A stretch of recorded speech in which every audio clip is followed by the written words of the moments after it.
Welcome to Idaho Fish and Game's Hook and Bulletin podcast, your weekly news roundup of hunting, fishing, trapping, and conservation stories from around the Gem State.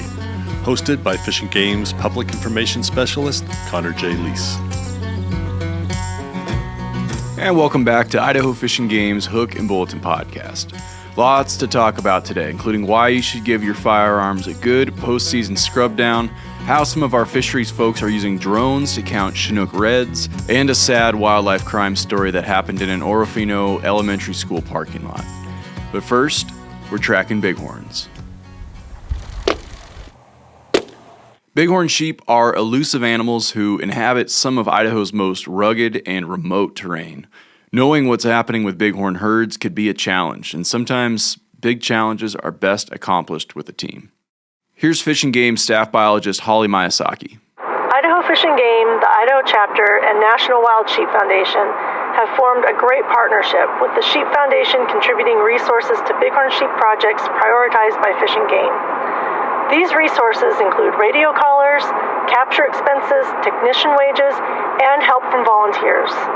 We really appreciate the collaboration because it helps Fish and Game expand efforts and learn more about bighorn sheep habitat use, migration patterns, causes of mortality, and work to address health issues in multiple populations around the state.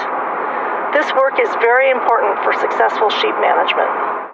Throughout Idaho in 2023 and 2024, a total of 243 bighorn sheep were captured, collared, disease tested, and released.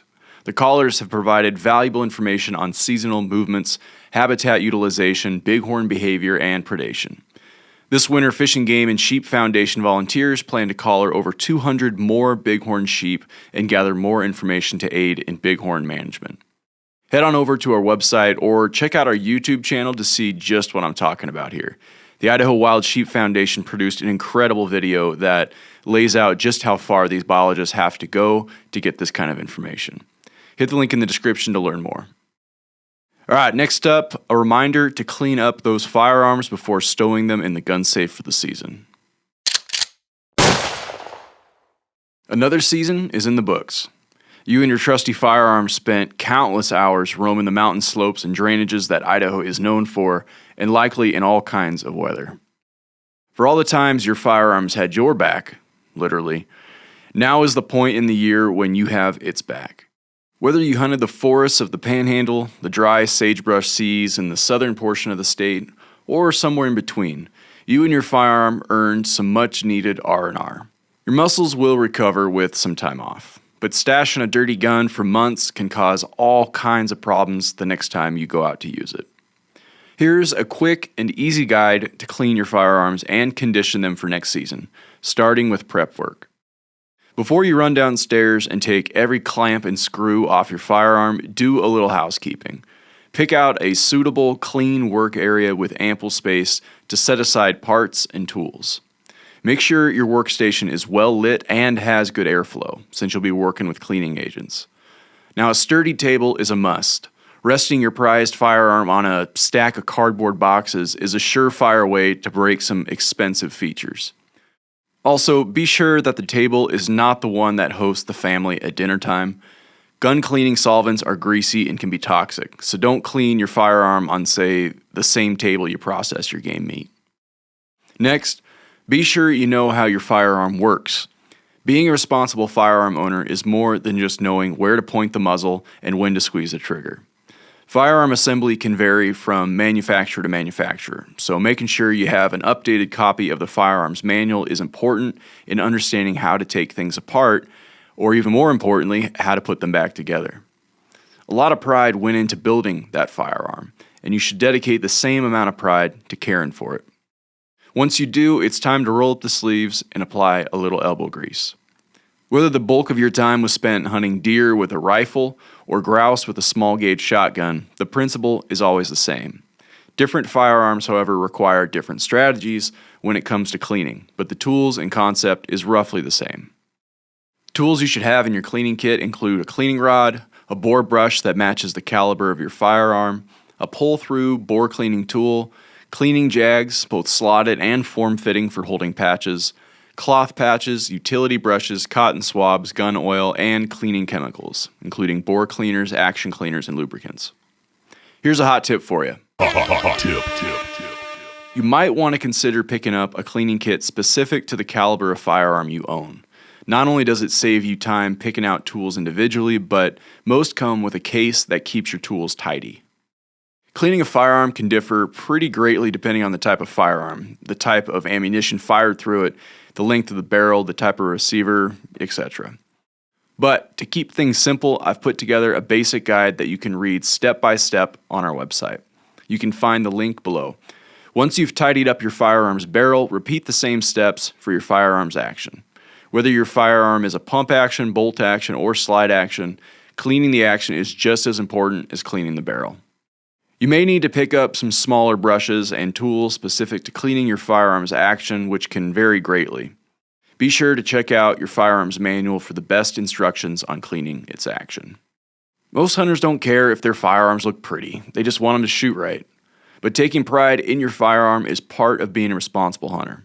You'll feel a lot better heading into the off-season or reaching for that trusty firearm come next season with a clean, well taken care of rifle or shotgun sitting in your safe. Maintain a properly cared for firearm, and it will have your back for many more hunts in the future. Moving on to drone surveys.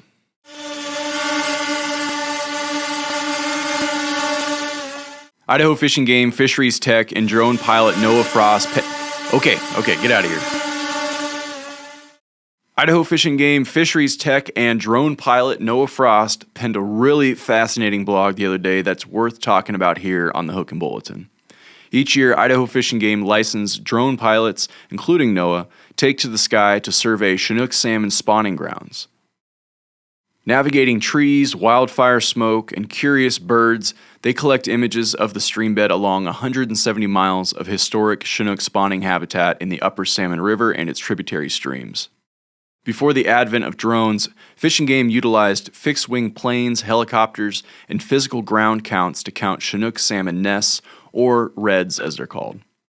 While our staff, volunteer, and tribal organizations still walk hundreds of miles of stream each year, the Salmon Regional Office conducts many of our surveys using drones. So, what exactly are they counting?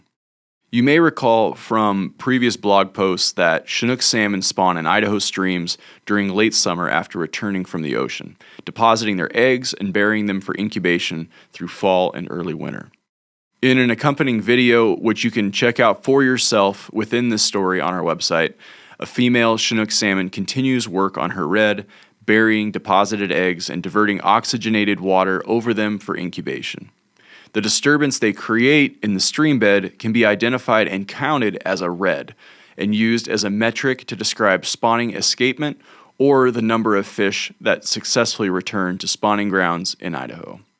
Identifying reds from the air is a bit different from traditional on-the-ground methods, with unique subjectivity that requires specific training and some experience. Last year we highlighted how Fish and Game identifies reds from an aerial perspective in this vlog, with specific examples of reds counted in the Upper Salmon River during the 2023 spawning ground surveys. So, how exactly do they do it? Once in the air, the drones do most of the work, flying the river corridor about 150 feet in the air at nearly 12 miles per hour, photographing the streambed every 30 feet or so. The pilots are tasked with identifying hazards and ensuring each survey is carried out safely. The images are stored on memory cards within the drone, so the actual identification and counting of reds happens after the survey. Back at the office, two pilots go through all the images and count reds independently, as a means to kind of double-check one another. The official count offers information about spawner abundance, which is crucial when monitoring fish populations. Although, to put a year of red counts into perspective, they must compare them to something. They do this by comparing the current year's count to previous year's averages, dating back to when populations were considered healthy. This way, by sampling every year using the same techniques, around the same time and in the same places, our biologists can identify trends and abundance for a highly variable fish species like Chinook salmon. Drones represent a relatively new technology that helps fisheries staff conduct field work with greater efficiency. Over the past several years, significant advances in drone technology have allowed our staff to survey more than 20 miles of stream in just a day, a feat that would take days to walk. Furthermore, we can archive images of Chinook salmon reds for later validation, hopefully reducing observer bias and improving the accuracy of our red counts. Chinook salmon spawning ground surveys in Idaho represent a storied history, beginning in the 1950s and continuing to provide crucial information regarding Chinook salmon spawning escapement. Fish and Game continues to maintain these meaningful data sets using the best techniques and training.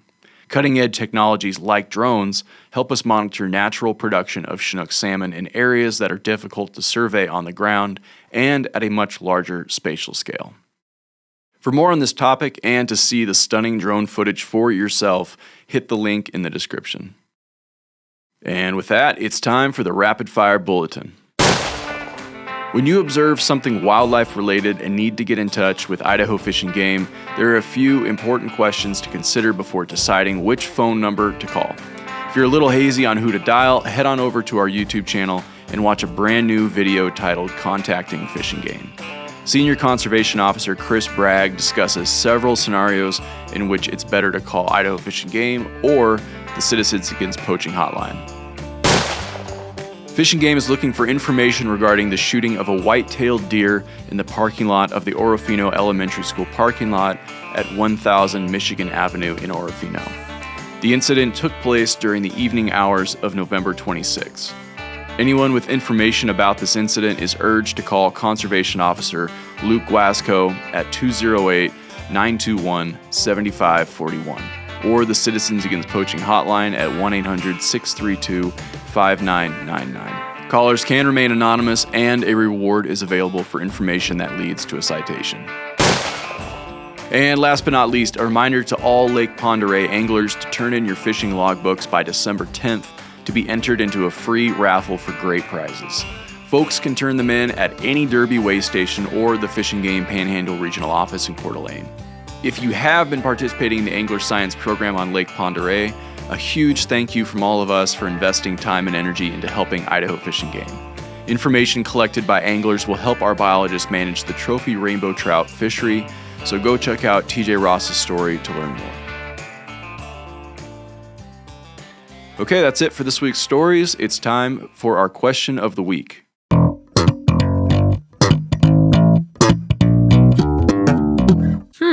This week's question comes to us from Steve G.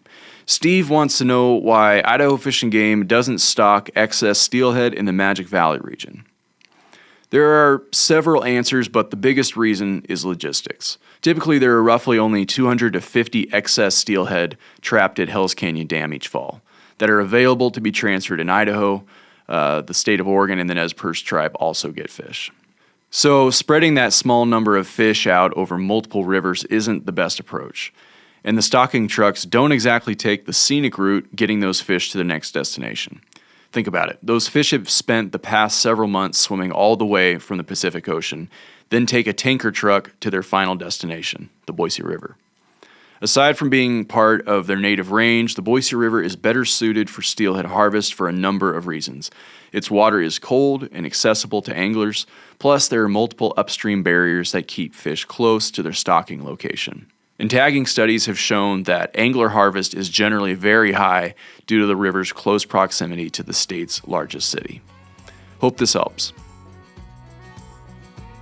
That's all the news we have for this week. Thanks for putting an ear to Idaho Fish and Game's Hook and Bulletin. If there's something on your mind or if you got a question related to Fish and Game matters, feel free to drop us a line at podcast@idfg.idaho.gov. Again, that's podcast@idfg.idaho.gov. Thanks for listening, folks. Catch you next week.